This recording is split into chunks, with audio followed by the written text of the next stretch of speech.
Well, hi everyone. Welcome to The Hard Answers. I'm Tom Graham. If you're a history buff, then you know that when the Founding Fathers of the United States were creating the Constitution, many compromises had to be made.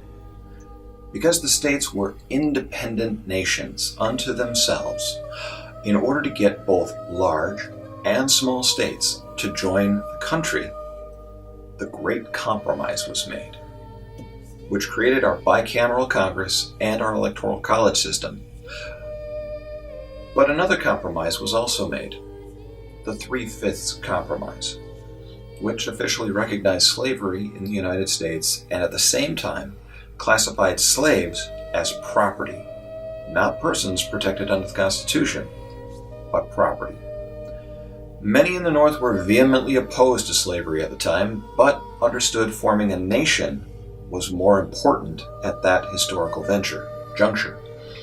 Almost 100 years later, the Civil War would be fought, and 620,000 soldiers on both sides, North and South, would die to end slavery once and for all. I believe it's time to make another great compromise. I believe that we should have a constitutional amendment to give the unborn in the third trimester personhood as it relates to the law and the Constitution. The unborn persons would have rights protected by the Constitution, like the right to life and due process.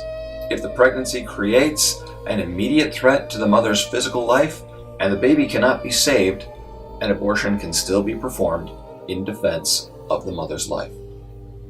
If a mother needs medical treatment to save her life that incidentally kills the baby, that would be considered a tragedy, but never a crime.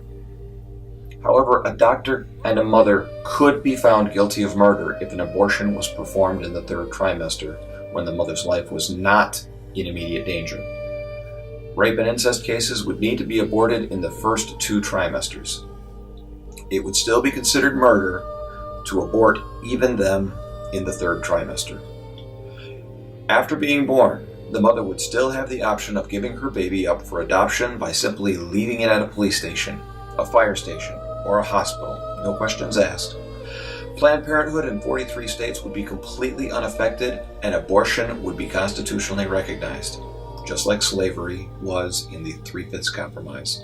This might be called the 1/3 Compromise, because it's really saying the same thing about the unborn before the third trimester that we said about slaves, that the unborn before the third trimester aren't really people, just like slaves under the Constitution weren't really people.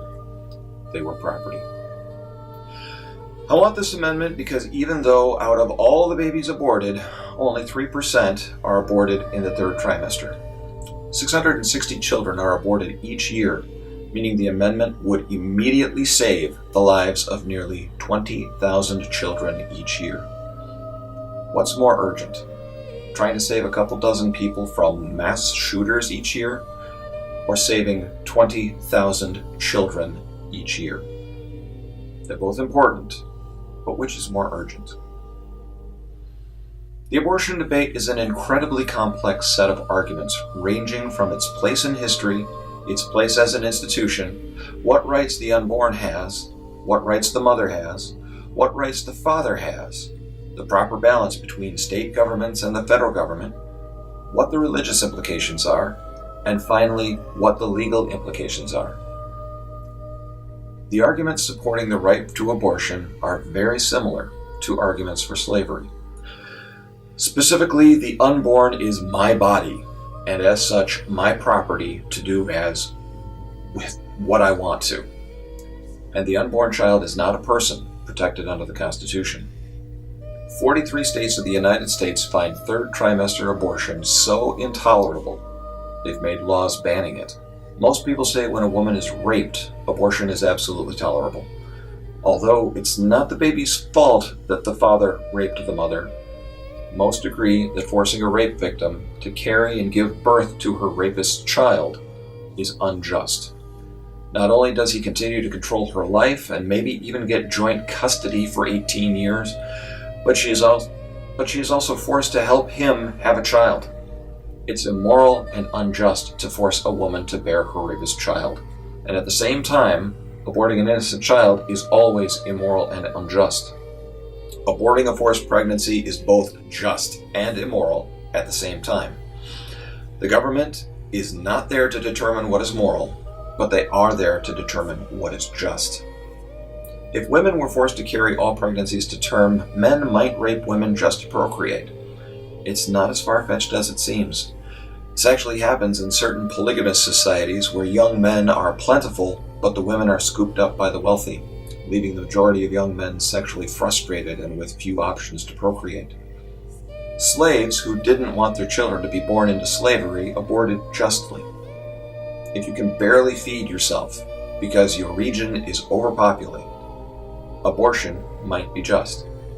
If you're a drug addict, an HIV carrier, an alcoholic, whatever, and you know your behavior is going to permanently harm the baby, abortion might be just. If you know your unborn child will be born with severe birth defects, so severe the child will never be able to care for itself, abortion might be just. Abortions of convenience are never just. Abortion is treated differently all over the world. In Germany, Finland, Denmark, and Russia, abortion is only available in the first trimester except under severe threat to health or life of the mother. In Finland, if the mother doesn't have the financial means to care for her child, she can get an abortion anytime she wants. In China, abortion is freely available and paid for by the state to combat overpopulation. In nearly all of Europe, abortion after the 20th week is banned unless the mother's life is in immediate risk. The US is one of the only first world countries that still allow abortion beyond the 20th week. Historically, abortion has existed since ancient Egypt. The ancient Spartans believed that it was the moral thing to do to kill their own children shortly after birth, if they had any physical abnormality. This ensured the genetic fitness of the Spartan people and the acceptance of the child into their way of life. I mention this because third trimester abortion is the killing of a child that can live outside of its mother, so there's very little difference in age of the babies being killed. At least the Spartans had the good of their society, and even the good of the child in mind. In the years preceding the Roe v. Wade decision, 600,000 women had illegal abortions each year, arguably making abortion an American institution. Yes, it's an institution nobody wants to talk about, but we really need to face the fact that it is an institution in order to make good decisions for the future. How much do we value the developing child? Try this thought experiment. You see a fertility clinic, one of those places people go to get pregnant, and it's on fire. You, being a good Samaritan, decide to run in to save whoever you can. You run in and find a 5-year-old child and a box of 1,000 viable embryos. You can only save the child or the box of embryos. Which do you save? Most people would save the child. But what if you run in and you see 2 boxes? One says 1 cryogenically frozen child, 35 pounds, and the other says 1,000 frozen embryos, 35 pounds. Now which do you save? What if you were on your way to the fertility clinic to check on your embryos, and the box had your name on it? Now which do you save? Is your choice different if the 5-year-old isn't cryogenically frozen? And here's the most fantastic way out there scenario. What if, far in the future, everyone on the planet was dead because of a plague or whatever, and the embryos were the only way to restart the human race? You have the technology, functioning artificial wombs. The cryogenically frozen 5-year-old child is actually your clone, grown for spare parts. For you, so you can't be Adam and Eve with the clone. Now which do you save?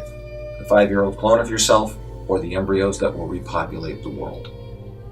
The point is, the value you place on an embryo in your situation has nothing to do with whether or not the embryo is alive or a life.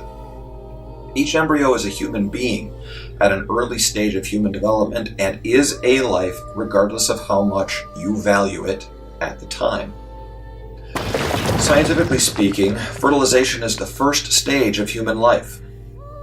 Half the DNA of the mother meets half the DNA of the father, and a unique, complete DNA sequence is formed.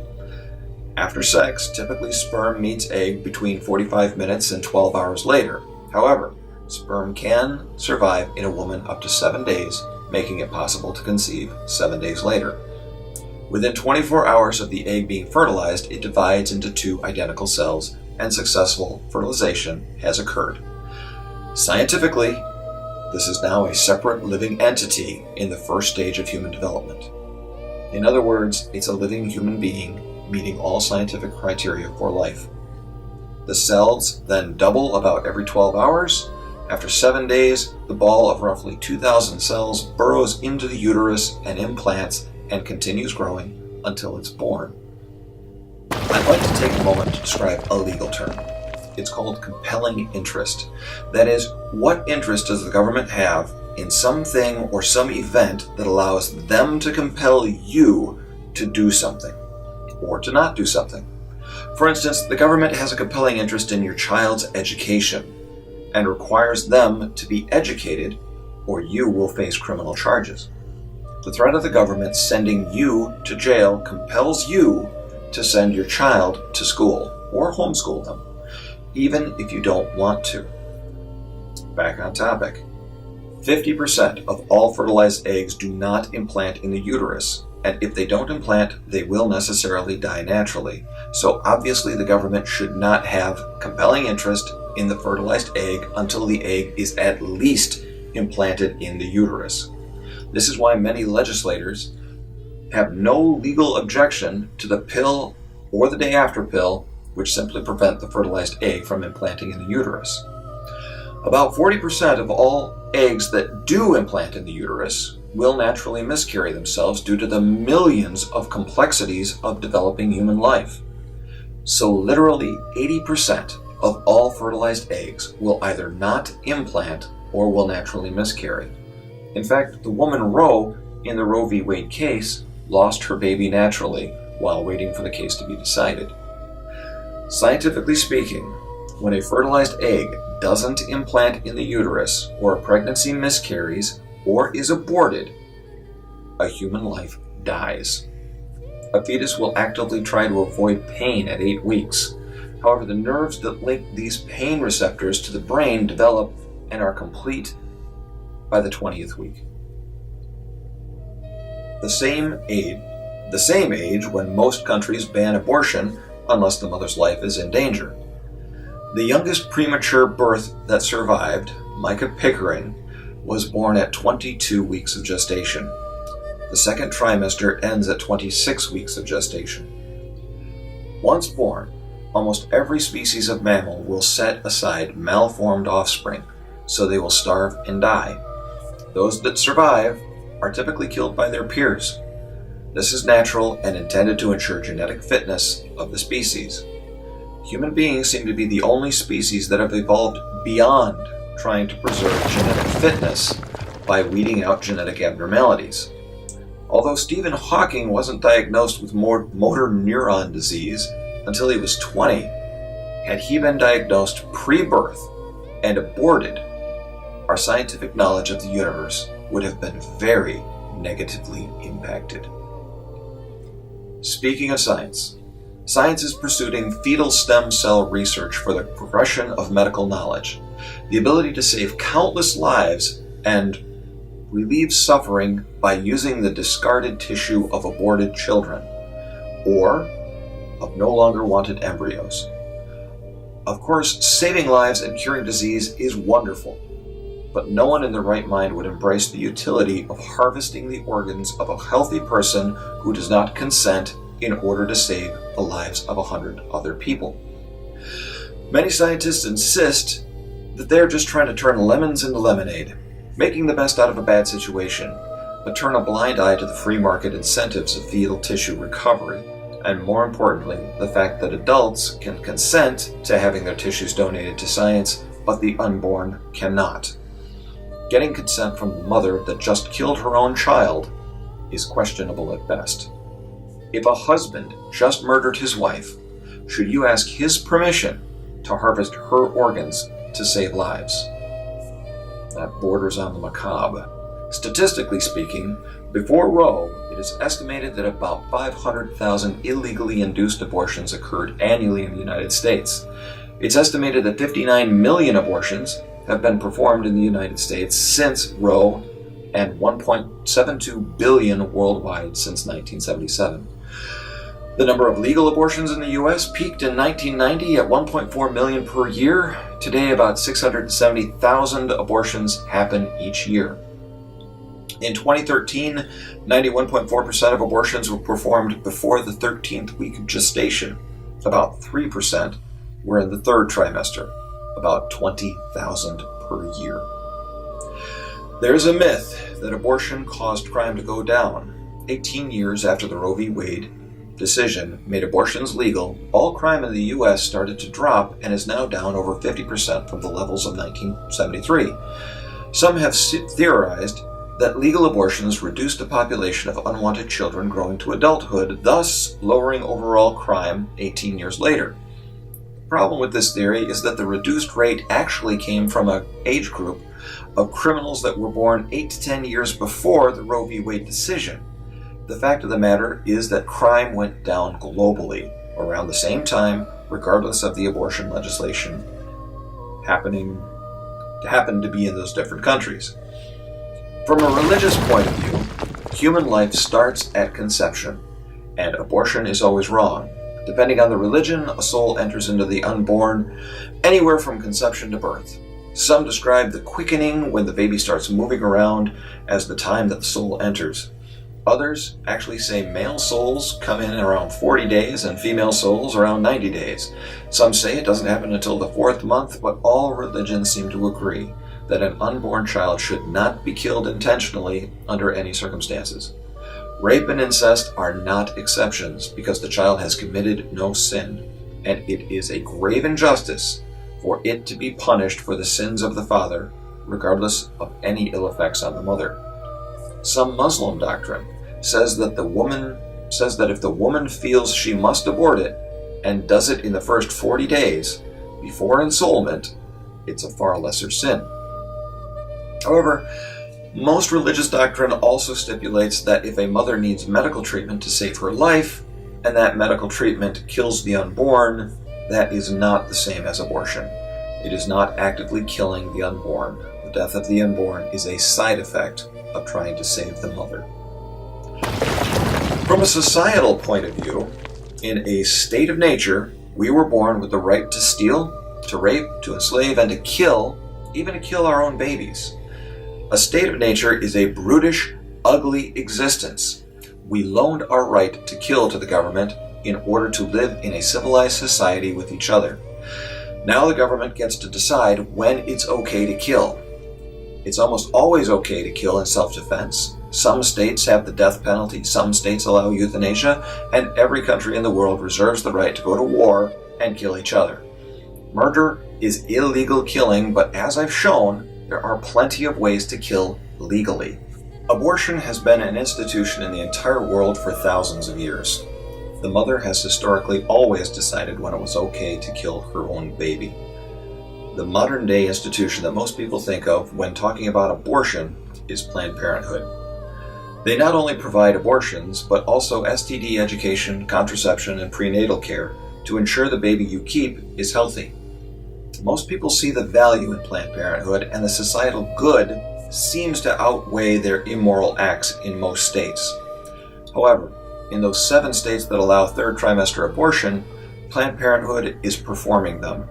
And this is why many people have a big problem with Planned Parenthood as a whole. The most accurate figures that we can derive from Planned Parenthood's data is that 94% of all pregnant women that go to Planned Parenthood do in fact get an abortion through Planned Parenthood on top of other services. The majority of human institutions that have allowed one person to harm another have been abolished. Slavery throughout the world was an institution, but it was banned.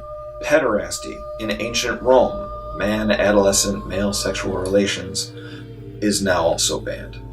In South America, the Mayans sacrificing humans was an institution. It's banned. In Sparta, killing a newborn baby that wasn't physically perfect was an institution. It's banned. It is the government's job to legislate in accordance with the current opinion toward historic institutions. Lincoln abolished slavery to the chagrin of almost half the country. Institutions which allow a person to harm another person can be abolished by the proper use of government force. Which leads to the most in-depth category, legally speaking. What right does the government have to force a woman to carry a pregnancy to term? Legally, that's pretty easy. A pilot cannot eject a passenger from a flying plane, even though he owns the plane and doesn't want to care for the passenger anymore. Hospitals can't remove patients from life support without a court order. The government can force you to continue caring for another person already in your care until they can care for themselves or someone agrees to care for them. A baby inside you will most certainly die if evicted. What right does the government have to my body? That too is pretty easy. The government can order a person to have surgery to remove drug packages, bullets, or anything else from their body that might be used again as evidence against them. Some states require you to submit to blood draws for DUI tests. Your body is not off limits to the government if they have a compelling interest. And even if they might not have a compelling interest in the development of the pregnancy, they always have a compelling interest in your health and safety. By stating that the pregnancy is part of her body, the mother is giving the government domain over it. And that brings us to the real question here. When does the government have a compelling interest strong enough to compel a woman to continue her pregnancy to term? Basically, the government needs to decide when it's okay to let the mother kill the child. Before we can answer that, we need more information about the current thinking. Under the Constitution, a baby is not a citizen of the United States until it is born in the United States. In Roe, the justices go even farther to say that, in fact, contrary to scientific evidence, the fetus is not even legally a life as far as the Constitution and the federal government is concerned, and does not have the right to due process. The justices argued that they have no way of telling when a life starts until the entirety of the scientific and philosophical communities agree, and therefore can make no judgment as to whether or not the baby growing inside the mother is a life. This, of course, is utter nonsense and has absolutely no bearing on the decision. The court knows very well that a human life is being killed, and they were simply acting out political kabuki to distract the public from the real decision they had to make.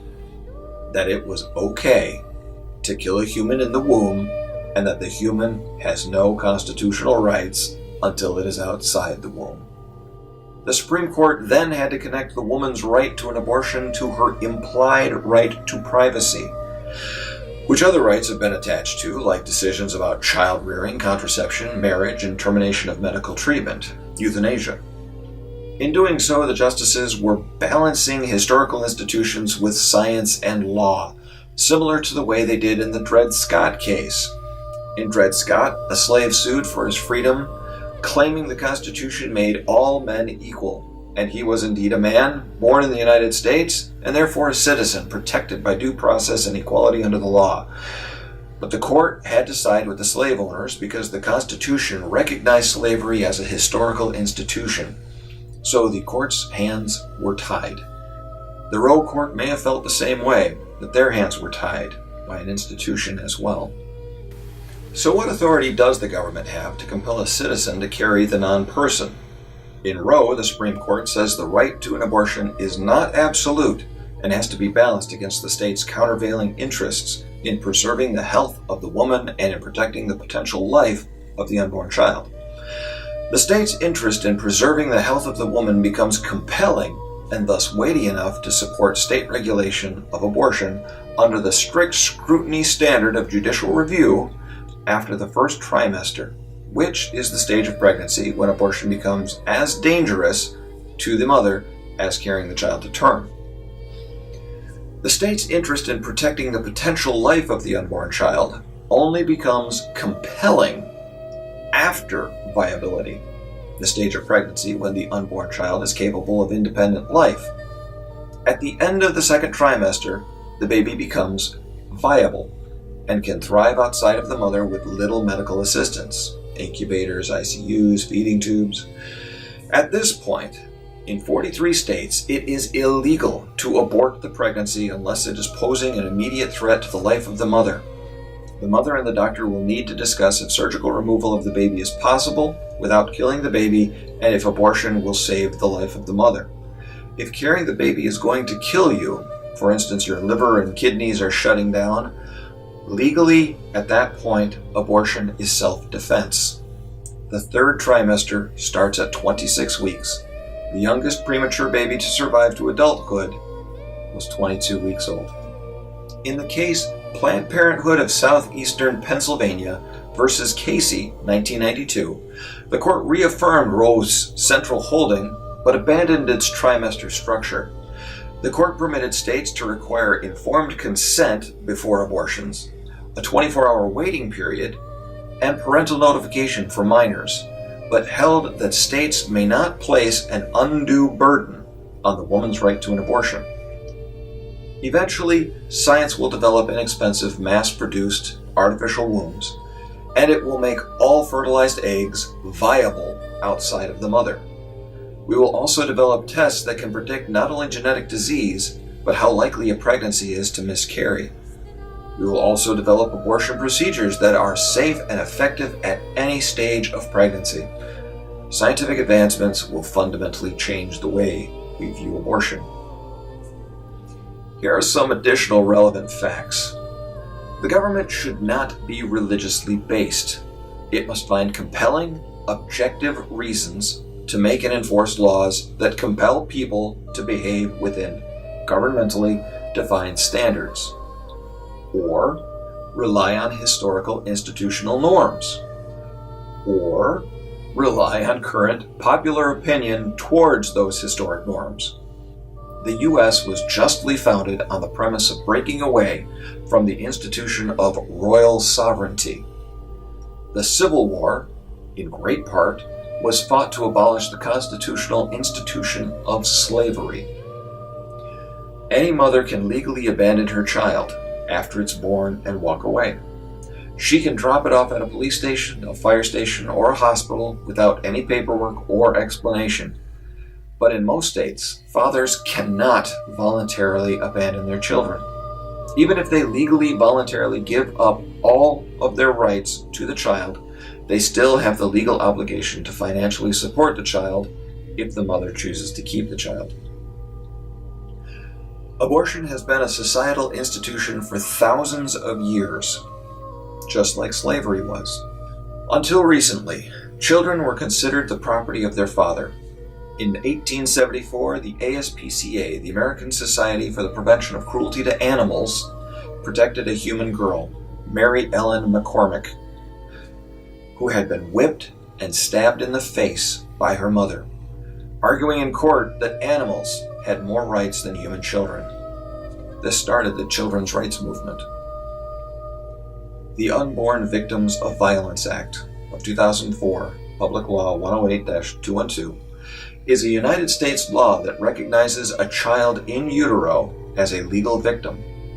If they are injured or killed during the commission of any of over 60 listed federal crimes of violence, the law defines child in utero as a member of the species Homo sapien at any stage of development, who is carried in the womb. Of course, the law has the exception for abortion, as abortion is not a crime. If a mother kills her unborn child, it's not a crime, but if another person kills her unborn child, even 1 minute before she has the legal abortion, that is a crime. And if you kill a child 1 minute after it's born, that's a crime. But killing it before it's born, but the mother killing it before it's born, is not a crime. Should the federal government fund abortions? There's a big difference between allowing something and funding it with tax dollars paid by people adamantly opposed to it. Although we as a society are willing to tolerate Nazis, racists, and communists having parades because we recognize everyone's right to free speech, the government is not funding them. Although we as a society are willing to tolerate a woman's right to have an abortion, the government should not fund them.